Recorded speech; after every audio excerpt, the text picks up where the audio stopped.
All right, so I'm going to take this thing apart. I'm going to show you some of the stuff about these Harbor Freights. This is brand new. I've never even opened this one up, but I know that it has all the other stuff in here that I need. And these come with that filter. And I guess this is a little bit different of a color of purple than that one. The nozzles on these will be different. This one is appears to be exactly the same. They give me a couple of these. I thought there was some tools in here. This one's got a bunch of crap in it, and it's kind of like corroded. So I don't know.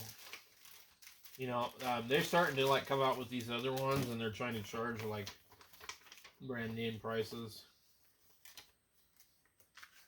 Let me see here. I'm going to show the maintenance. Yeah, it shows a fluid needle and all that, and the fluid tip, which is what I want to remove off of here. But it's important when you're using these. If you've never used one before, you know, set it up and spray some water and stuff, and like just kind of see what your pattern is. And there's a regulator down in here, and then we got that one, and then this will control how much material is coming out. These are not all the same on these Harbor Freights. They're not all the same at all. So let's see if this one hasn't ever been used. I probably can.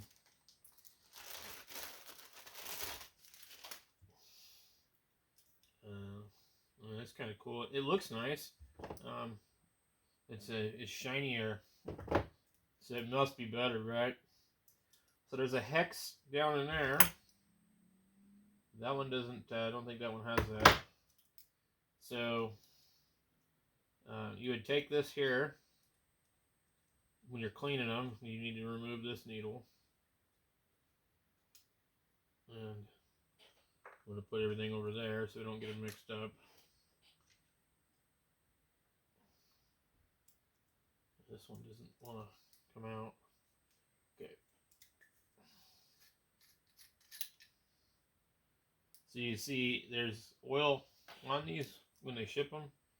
And you need a spanner to get on here and do this. I think these look a little bit different.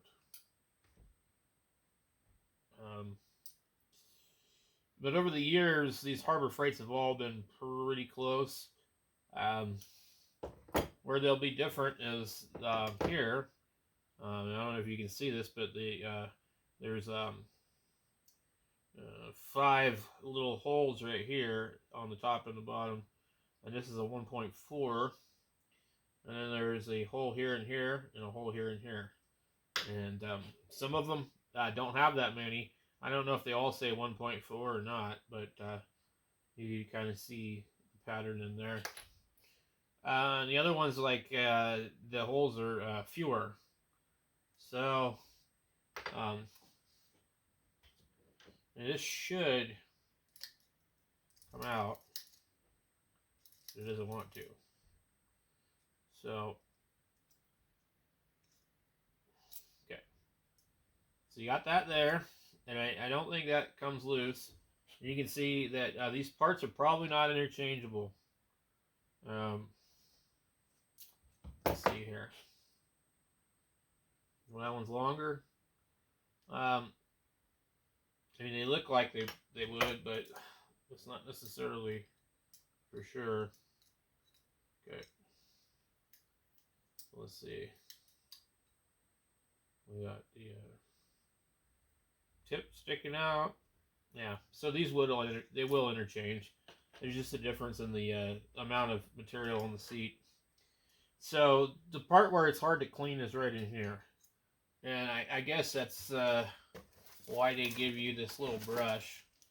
But I mean, basically, I think the only thing you really do is kind of use it and then go in with compressed air and blow it out really good.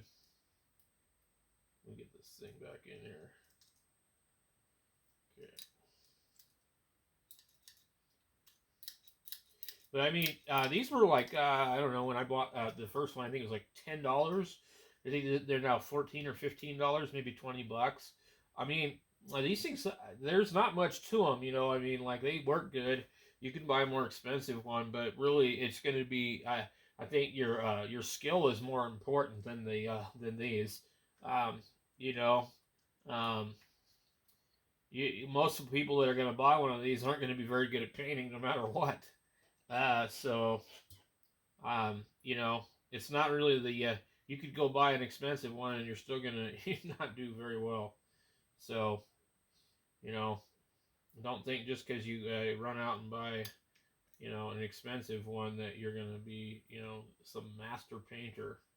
It's just not gonna happen. Let me see here. So this is just a jam nut on there.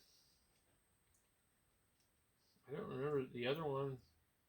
Um, is it? It's like it doesn't want to go. Okay. So maybe the spring is clapped out on the other one. Okay. Get that back in there. You set it where you want and then run that in there.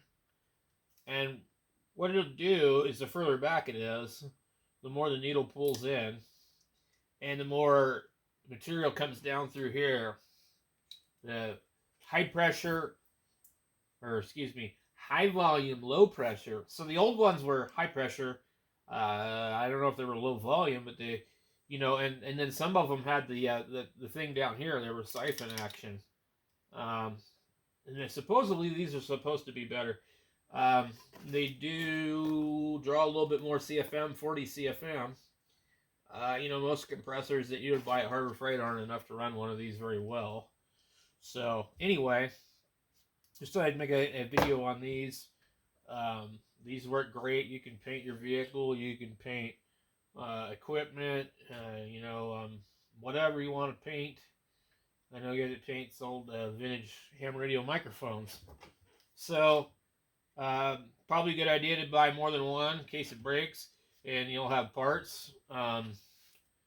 Because you know, they've been changing their line of things lately, and I bet you it won't be long before they quit making these.